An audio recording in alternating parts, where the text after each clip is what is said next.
Bonjour à tous, bienvenue pour ce moment d'échange avec vos actrices fétiches, forcément. On va peut-être les accueillir sur scène dès maintenant. Alors, on commence par qui? Allez, on va commencer par Jennifer Loret. C'est parti. Jennifer Loret, suivi de Kenza Saïb Couto pour Soraya. Allez, on enchaîne avec Charlotte Gassio. Et enfin, la toute dernière venue dans la DNA Family, Marie-Hélène Lantini.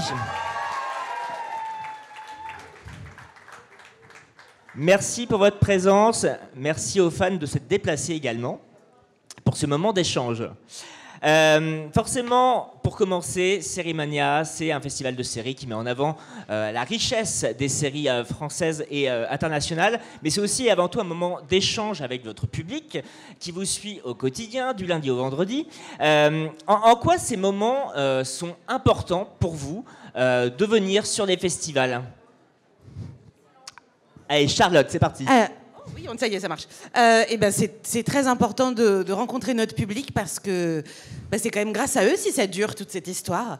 Et on est très reconnaissants et ils nous envoient beaucoup d'amour. Donc merci beaucoup pour ça à tous. Marie-Hélène, vous êtes, comme je le disais, la dernière venue Oui. dans la famille DNA. Justement, qu'est-ce que ça vous fait d'intégrer cette famille devant ce public Alors, très nombreux? c'est un vrai bonheur. Ça a été déjà un vrai bonheur de jouer et d'arriver sur Demain nous appartient, de faire partie de cette magnifique famille Roussel avec Charlotte entre autres, et alors être là assez vite puisque ça fait quelques mois que je suis là, et d'être là déjà à Lille à Sérimania et de rencontrer le public, j'adore. Je suis au taquet. Alors, la série va fêter ses 8 ans en juillet prochain déjà. Et il me semble que le 2000e épisode approche également. Hein. Si j'ai bien compté, ça devrait être vers août à peu près. Je me tourne vers Kenza. Kenza, vous êtes un peu l'historique de la troupe. Ouais, le dinosaure, comme je te disais tout à l'heure. Est-ce que vous vous imaginiez, quand vous avez commencé le tournage en 2017, que 8 ans plus tard, 2000 épisodes plus tard, vous seriez encore là? Alors, pas du tout, parce que déjà, c'est inespéré pour un comédien d'avoir la chance d'être récurrent et de travailler aussi longtemps, parce que nos métiers de base, c'est hyper intermittent, hyper précaire. Une fois que tu as fini de tourner un projet, tu rentres, et puis de nouveau, tu attends d'être appelé à un casting, etc. Donc, c'est une chance, une chance merveilleuse. Et surtout, ce qui est très drôle, c'est que j'ai l'impression que les débuts de la série, c'était à la fois il y a une autre, c'était dans une autre vie et c'était hier. Donc ce rapport au temps est très étrange. Alors justement, Kenza, ne lâchez pas le micro. On va parler un peu de vos personnages à toutes les quatre, et je vais commencer donc avec Kenza, parce qu'on va un peu teaser ce qui va potentiellement se passer dans les prochaines semaines pour vos personnages favoris. Vous, on vous voit souvent, notamment actuellement dans des intrigues un peu drôles avec Solène Hébert alias Victoire, mais là, il me semble que vous allez dans une sale affaire avec Victoire dans les toutes prochaines semaines. Ah, les problèmes. Est-ce que vous pouvez nous dire quelques mots, sans tout spoiler évidemment, sur les obstacles que vous allez avoir à surmonter? Eh bien, tout part d'un désaccord. Jenny, c'est à toi que je m'adresse. Ouais, on va rencontrer des problèmes parce qu'au départ, il y a un malentendu entre Raphaël et Soraya qui va découler sur plein de problèmes. Sur une belle intrigue. Et exactement. Et du coup, avec mon acolyte, meilleure amie de toujours, Victoire, ça va être un peu folklore pour nous. Ouais. Justement, Jennifer Loret, vous incarnez donc Raphaël Perrault. Donc on le disait, il va y avoir de la friture sur la ligne entre Soraya et Raphaël. Malentendu, oui. Plein de malentendus. Mais bon, on s'aime beaucoup et on va passer à travers cette tempête. Oui, voilà, j'allais y venir justement. Alors dans la série, les deux personnages sont pas forcément amis, mais vous êtes de plus en plus proches quand même.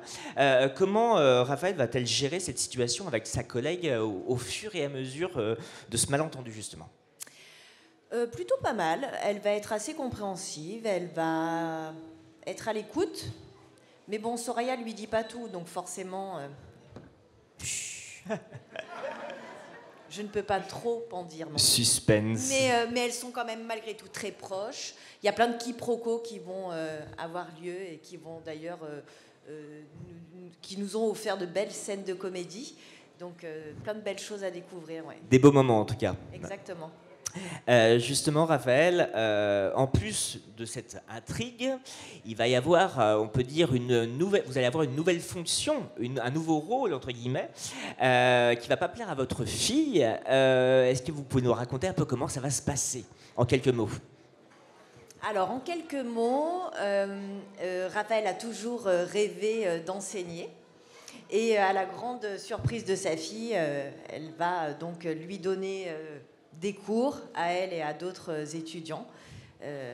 Et donc, pareil, il va y avoir des quiproquos, des petites intrigues un peu rigolotes. Des intrigues familiales comme on les aime, quoi. Exactement. Très bien. Je continue avec Raphaël. Forcément, quand on pense à Raphaël, maintenant on pense à Martin, évidemment. Récemment, on a vu, alors c'était un jeu, mais on a vu une pseudo-demande en mariage. Oui. Est-ce que ça pourrait vouloir dire qu'il peut y avoir du mariage dans l'air? En tout cas, ça va devenir encore plus sérieux entre Raphaël et Martin. Oh, ben c'est déjà bien sérieux, ils vivent ensemble. Bon, nous n'aurons pas de bébé. Je tiens à le préciser. Voilà. C'est un scoop. Quant au mariage, effectivement, c'est une demande un peu particulière qu'il a faite, qui lui a échappé, et qui découlera peut-être sur un mariage ou pas.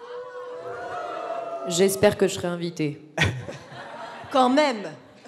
Et moi, je peux venir? Tu nous serviras pas, tu seras invité. C'est vrai, c'est gentil. On le fera peut-être au spoon. Alors justement, Charlotte, vous incarnez donc Audrey Roussel, je dirais la serveuse la plus solaire du PACA, hein, clairement. On va dire qu'il lui arrive beaucoup de choses à Audrey, notamment dernièrement avec l'arrivée de Viviane, sa maman, et tous les drames qu'il y a eu autour. Et en même temps, on voit qu'elle est toujours là pour soutenir ses amis. Je pense à Mélodie dernièrement. Elle est là aussi pour soutenir ses enfants. C'est quoi le secret d'Audrey pour toujours réussir à être aussi résiliente? C'est qu'elle n'est pas réelle. Non mais personne ne peut traverser autant de tempêtes et elle est aussi bien. Justement, j'allais y venir. Est-ce que finalement vous êtes un peu pareilles toutes les deux à ce niveau-là? Je pense qu'on se nourrit l'une l'autre quelque part au fur et à mesure des années. On finit par se ressembler un peu. Et effectivement, moi j'aime bien regarder vers le positif, regarder la vie avec des lunettes roses. Donc je pense qu'on est un peu pareil, Audrey et moi, là-dessus. Alors justement, donc on le disait, on a assisté dernièrement à une belle intrigue entre mère et fille, toutes les deux. Est-ce que vous pouvez un peu nous raconter toutes les deux d'ailleurs comment s'est passée cette première rencontre? Parce que j'imagine que ça va pas être simple en tant que comédienne de créer un lien mère-fille comme ça à l'écran. On s'est rencontrés la veille pour créer un lien.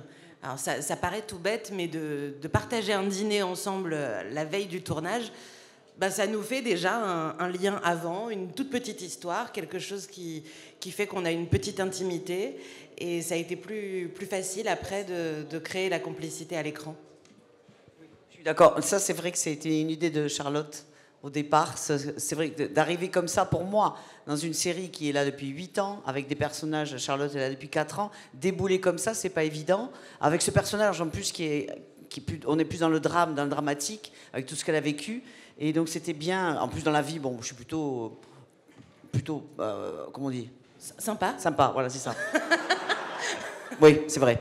Et donc, la veille, on s'est rencontrés, on a dîné et on a papoté. Et voilà. Et donc, le lendemain, on peut attaquer le travail, même si c'est difficile. Enfin, c'était des scènes. Toi, t'as commencé avec une scène hyper difficile. Oh, direct dans le parc, comme ça. Ouais. Alors, justement. Le personnage de Viviane, quand il arrive avec une histoire lourde.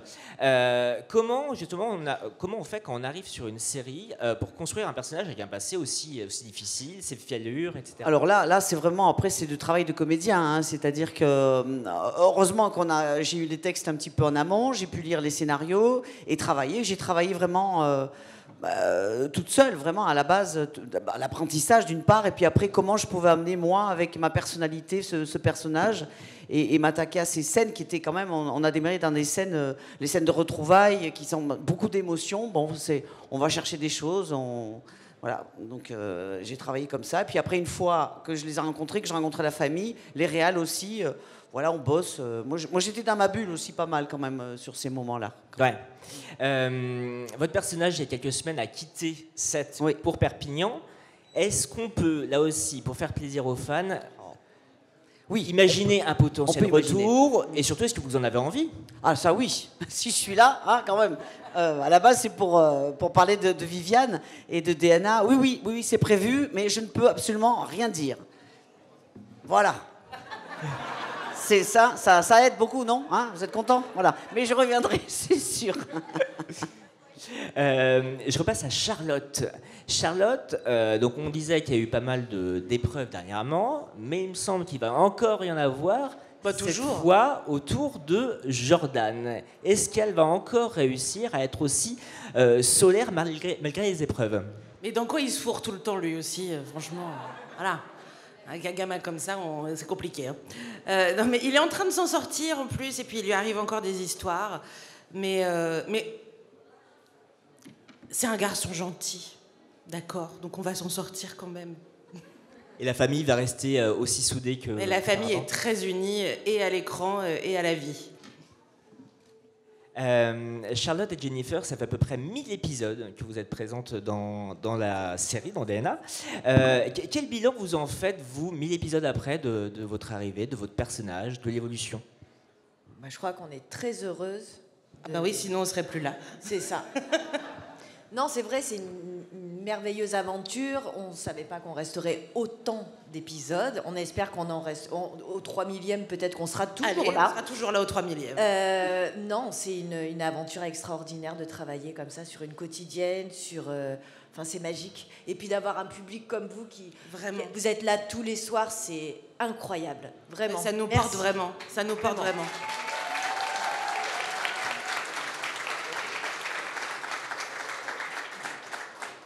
Justement, je le disais, donc Kenza, vous êtes présente depuis le premier épisode. Ouais. Est-ce qu'on arrive encore à être surprise parce que vous réservez les scénaristes? Ah, je pensais que tu allais nous dire par rapport au nombre de personnes qui regardent la série chaque soir. Oui, évidemment qu'on arrive à être surpris parce que les scénaristes nous réservent. Parce que comme le disait Charlotte il y a quelques minutes, personne ne peut vivre tout ce qu'on traverse dans la série. Enfin, je veux dire...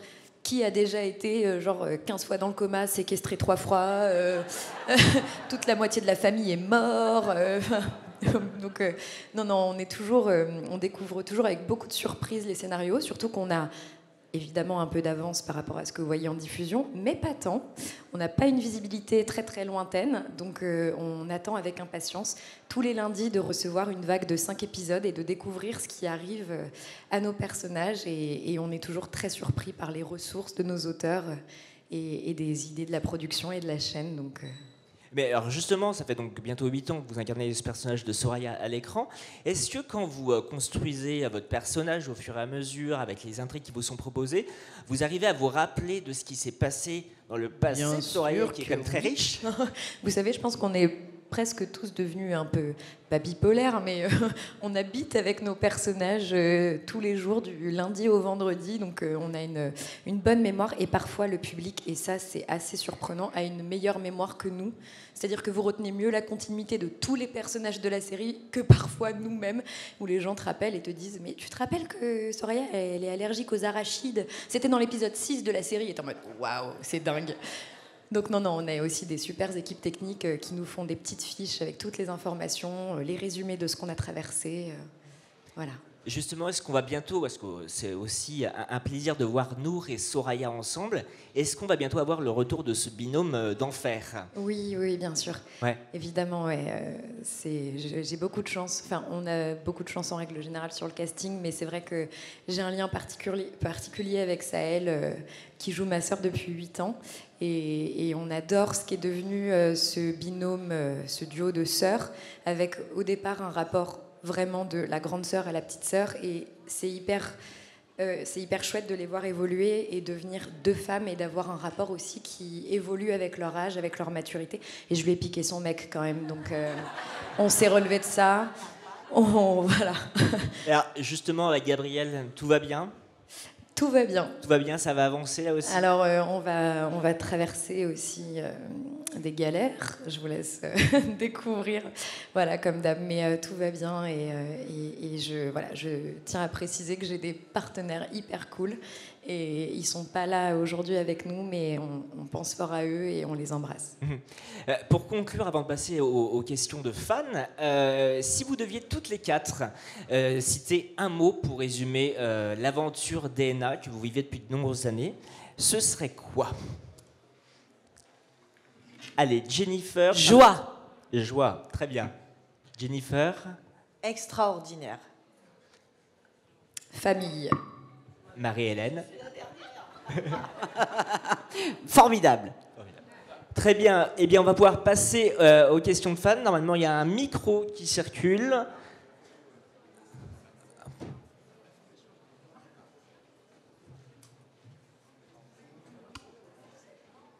Alors, est-ce qu'il y a un micro qui circule?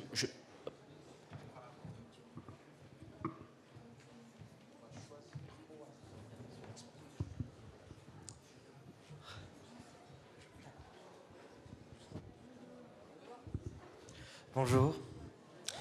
En fait, je tenais à vous dire que je vous regarde depuis 2017 et j'adore Demain nous appartient. Je regarde tous les soirs, c'est mon quotidien. Et aussi, j'avais une question pour Marie-Hélène, que j'admire aussi énormément, que j'ai eu la chance de voir dans le film de Gérard Jugnot, Monsieur Batignolles, quand j'étais petit. Oula, oui. Tout à fait, ouais. Après Peps. Peps, bien sûr. Et là, Demain nous appartient. Et Oui. j'avais une question. Quel est le moment le plus marquant de ton personnage dans la série? Redis-moi. Le moment le plus marquant moment. de Viviane dans la série? Alors, je pense que c'est mon arrivée, en fait. C'est la première scène qui n'était pas dans l'ordre, mais la première scène que j'ai tournée, parce que j'ai commencé vraiment très fort, effectivement, par cette scène dans le parc où je commence à perdre la vue, je fais un mini AVC. Et démarrer, quand on arrive dans une série, par cette première scène, ça m'a marqué. J'avais un peu le trac, j'avoue, mais le réalisateur était formidable et j'ai été briefée aussi un peu en amont. Et vraiment, et à partir de là, j'ai pris de l'assurance. Et après toutes les scènes, même les scènes difficiles qu'on a eues après avec la famille, j'ai réussi à les. Mais c'était vraiment mon premier jour. Voilà, ouais.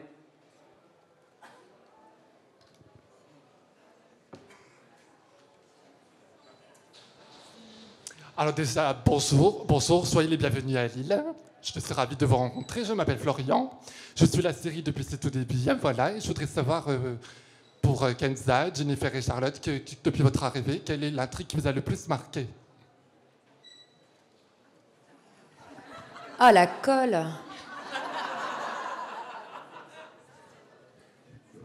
Alors moi, en ce qui me concerne, c'était avec Stanislas.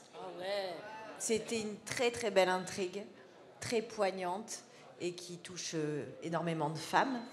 Donc j'ai vraiment tenu à cœur d'y mettre tout mon âme, mon être et de donner le maximum. Moi, j'ai adoré l'arrivée de Marie-Hélène dans notre famille. Mais avant ça, peut-être celle qui m'a le plus marqué, c'est l'intrigue où les enfants sont harcelés, où Jack et Lizzie sont harcelés au lycée. Ouais. Et en ce qui me concerne... Alors, toi qui as tout vécu, Mais c'est ça, en fait. C'est que quand tu as vécu quelle autant de séquestration galères... t'as préférée? Alors, avec le voisin, c'était pas mal. Non, je pense qu'une intrigue qui m'a marquée au tout début, parce que c'était la première fois que je devais défendre des séquences. Enfin, même si ça a été dur d'emblée, dès le premier épisode pour Soraya, bon, tu perds ton frère, la famille s'effondre, voilà. Mais non, ça a été l'accident de bus. Cette arche a été marquante parce qu'en tant que jeune comédienne, et comme ça faisait pas très très longtemps que je travaillais,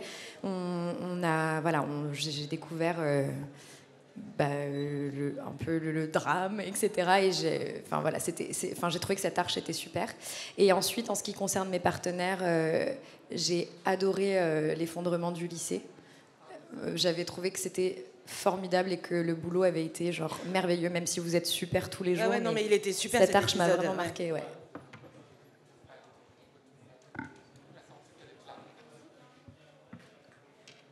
Bonjour à toutes. J'ai une question pour Charlotte. Je voulais savoir quel souvenir tu gardes de Masked Singer. C'était trop bien, Masked Singer. Je me suis éclatée. J'ai vraiment joué le jeu. Je l'ai vraiment dit à personne. Ouais, vous saviez tous pas. Vraiment, je l'ai dit à personne. Même aux enfants Roussel, même à Adrien, même à personne. Donc c'était très difficile de garder le secret. Mais je me suis éclatée. J'ai rechanté, qui est quand même mon premier amour, ma première passion. Et donc de faire ça sous une grosse méduse. La tête pesait quand même 7 kilos. Il faut avoir 7 kilos de méduse sur la tête. C'était un peu lourd. Mais je le referais en un clin d'œil. J'ai adoré ça. Bonjour à toutes. Du coup, moi, je voulais vous dire, je vous adore toutes, en particulier Jennifer Lawrence, que j'ai découvert dans Une famille formidable et Camping Paradis. Et j'avais une question, du coup, pour vous quatre. Si vous ne deviez pas incarner vos personnages, quel personnage vous choisiriez de la série ?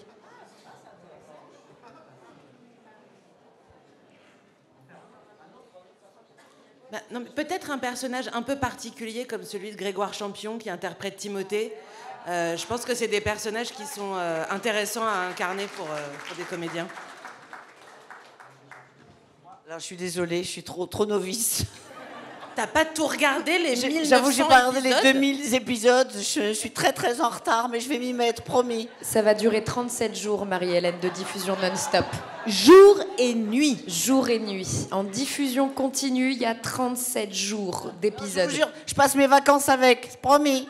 Jour et nuit, Marie-Hélène. Moi, je sais pas, je pense que j'aimerais bien jouer une vraie méchante comme Vanessa, tu vois. Ça, c'est cool.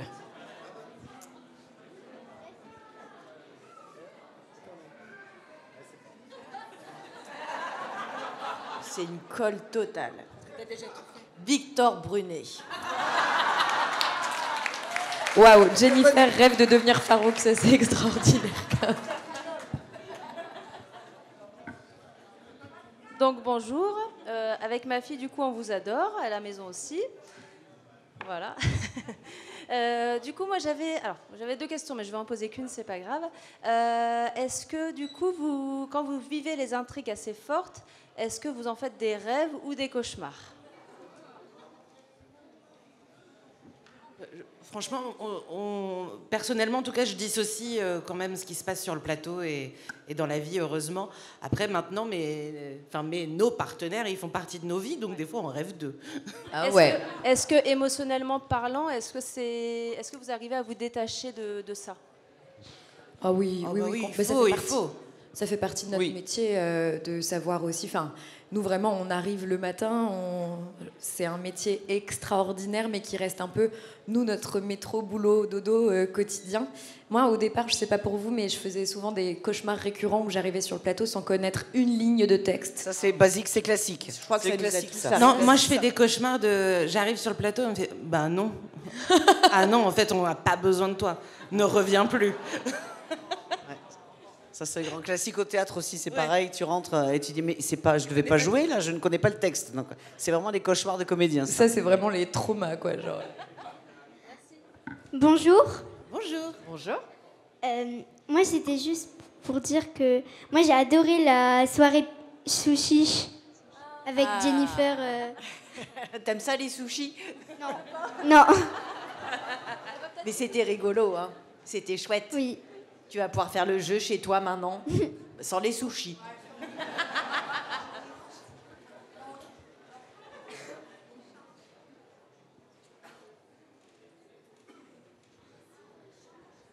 Bonjour, déjà merci pour qui vous êtes et le soleil que vous êtes vraiment. Moi j'avais une question concernant un peu plutôt l'intrigue de Marie-Hélène et Charlotte. Est-ce que vous connaissez un peu le jeu Change ? Il a été fait dans DNA. Le jeu change. Oui, en fait, c'est... Mais j'ai pas compris, moi, justement, quand ils ont joué avec les sushis, je comprenais pas ce que c'était. Non, mais c'est... En fait, c'est... on raconte une histoire, quelqu'un dit change et on doit changer l'histoire.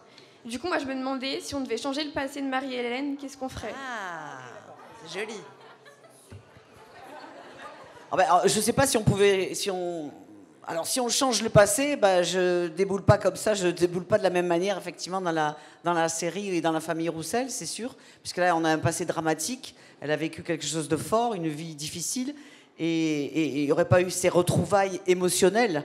Donc, si c'était juste la maman qui vient, bon, on aurait peut-être une intrigue moins forte, peut-être. Ah, avec une autre... Un autre drame, un drame où tu n'as pas tué... Ils déjà... hein, on va bien charger quand même. Un drame où t'as pas tué ton mari qui te battait, enfin. Ah, c'est ça. Alors, quoi comme drame? Quel autre drame tu voudrais? Et où tu fais pas un AVC? Hein? Non, j'ai eu la totale quand même. Là, je sais pas. Je ne vois pas. Salade tomate oignon là quand même. Pas d'autres, je ne sais pas. Honnêtement, faut demander aux auteurs là. Ouais. Mais enfin, qu'ils se calment un peu sur moi quand même. Hein. J'aimerais bien vivre normalement, quoi. Hein? Marie-Hélène, t'es pas prête. T'es pas prête, tu vas être en couple avec Victor Brunet. Ça,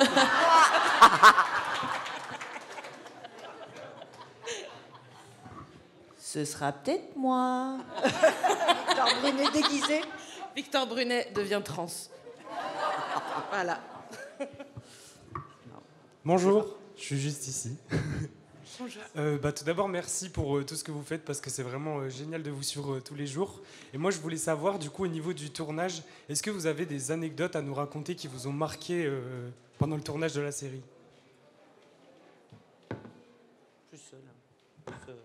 Tous les jours, il y a des anecdotes. Non, en vrai, une anecdote en particulier, c'est difficile. Ça aussi, c'est une colle. On va répondre, c'est une colle à chaque question. Mais... Moi, je raconte toujours la même. Alors, vous la connaissez peut-être. Ouais, moi aussi. Je crois que c'est notre 3e jour de tournage avec l'arrivée de la famille Roussel. On fait notre première scène où on est assis face à la mer, à la plage. Et on doit regarder la mer. Et là, Dimitri Fouk, qui joue Jack, est extrêmement drôle comme garçon. Et il nous raconte énormément de conneries. Et je ris, et je ris, et je ris. Et on regarde tout droit. Et ça tourne, et ça tourne. Et quand ça coupe, on s'arrête, on se retourne pour se regarder. Et là, mon maquillage a coulé parce que j'ai pleuré de rire. Je suis entièrement noire. Il faut me remaquiller entièrement pour la suite. C'était une arrivée un peu... Voilà, un peu folle. Moi, l'anecdote que je raconte toujours, c'était le premier jour de tournage au Spoon. Donc, le premier épisode de DNA, la première séquence où Soraya sort du Spoon avec son plateau pour ensuite aller servir la table avec le personnage de Chloé, de Victoire. Et en fait, on fait ce qu'on appelle un retake de cette séquence-là. C'est-à-dire qu'on avait déjà tourné certaines séquences de l'épisode, mais il fallait refaire l'explosion de bateau pour que ce soit un peu plus spectaculaire que la première version, etc. Donc j'étais raccord au niveau des vêtements, puisqu'on conservait certaines séquences qu'on avait tournées plus tôt. Et je sais pas, la panique, le stress des premiers jours de tournage, au moment où on dit action, alors qu'on a tout calé en répète, etc., je me renverse tout le plateau de boissons sur le costume qui est raccord, le réal qui dit « coupez !» Tout TF1 qui était derrière les combos, comme ça, etc. Il y avait une tension max, c'était le lancement de la série et tout. La costumière qui vient me voir qui me dit « oh là là là là, c'est du sucre, ça colle en plus et tout !» Parce qu'on boit pas vraiment de l'alcool hein, sur les tournages, sachez-le. Hein. Le champagne, c'est du Canada Dry, voilà. Le vin, ça dépend pour qui. Ah. On n'est pas tous traités de la même manière, visiblement. Non, voilà, le vin, c'est du jus de pomme mélangé avec de l'eau, c'est... Voilà. Donc, je me suis renversé l'intégralité du plateau sur ma tenue qui était raccord, et voilà. Et ensuite, ça a inspiré le réalisateur qui a décidé d'en faire une cascade, et il l'a gardé, du coup, au montage. Enfin, il l'a gardé... il m'a dit, voilà, tu vas jeter ton plateau en l'air au moment de l'explosion du bateau. Donc, voilà, vous avez cette petite anecdote. C'est encore pas trop d'anecdotes encore, mais il y a un moment que j'ai apprécié, c'était, on peut le dire, c'est un réalisateur qui travaille avec de la musique. Et ça, j'avais jamais fait ça. C'est-à-dire qu'au moment de une des répétitions, alors qu'il filmait quand même cette répétition, et là c'était justement nos retrouvailles, tu te rappelles? Il avait mis, c'était quoi là, cette musique des choses de la vie, non, c'est pas ça? Je sais plus, mais alors les larmes, elles sont sorties toutes seules. Ah là, ça y est. Rien à faire. Ah là, terminé là. C'était super beau, super émouvant. C'est la première fois que je travaillais comme ça et du coup ça nous a aidé après pour la suite. C'était très émouvant, c'était drôle. Ouais, enfin, pas drôle non. Et me concernant, une petite anecdote avec Franck Monsigny, qui est donc mon compagnon maintenant à l'écran. On tournait toutes les scènes où on se séduisait, tout ça, puis vient la fameuse scène où on doit conclure. Et il était tellement angoissé, tellement stressé.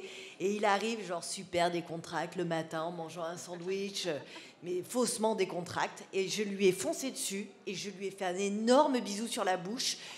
Il m'a regardé, il m'a fait « Oh merci, ça y est, c'est fait !» Voilà, et du coup, ça a dédramatisé tout ce moment qui peut être un peu gênant et qui n'est jamais très évident. Et du coup, ben, ça y est, c'était fait. Et enfin, on pouvait passer aux choses sérieuses. Mais heureusement que tu te bats avec personne, parce que si tu arrives à la table régie et que tu fous une grande patate comme ça dans la tête de quelqu'un, voilà, c'est fait. Donc c'est encore moi, encore nous, on va dire. C'est encore moi. Du coup, moi j'avais ma deuxième question, c'était donc vous avez vos textes à apprendre.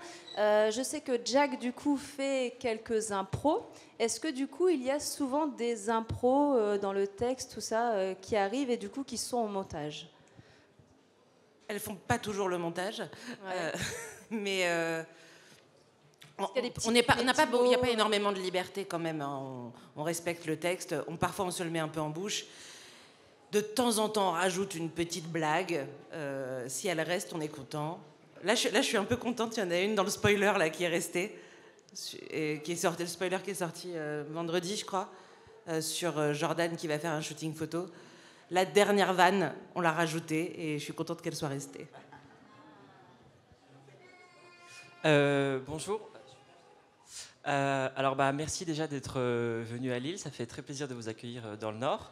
Et alors moi c'est plus une question pour Jennifer que je connais plus dans Famille Formidable, qui a un petit peu bercé mon enfance.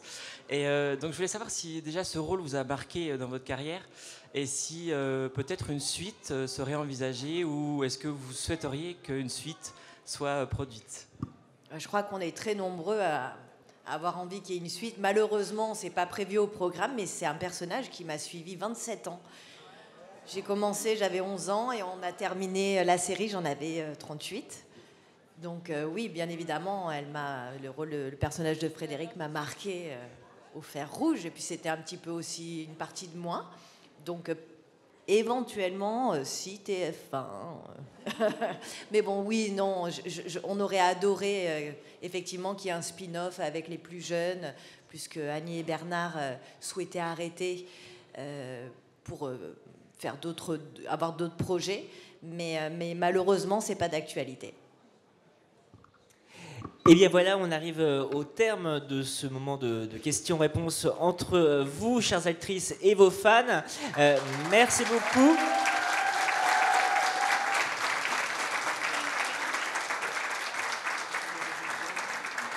On va maintenant, donc on va conclure cette séance et après, bien sûr, vous allez pouvoir venir voir de plus près vos actrices fétiches et on va passer à la dédicace. Voilà, merci beaucoup encore une fois.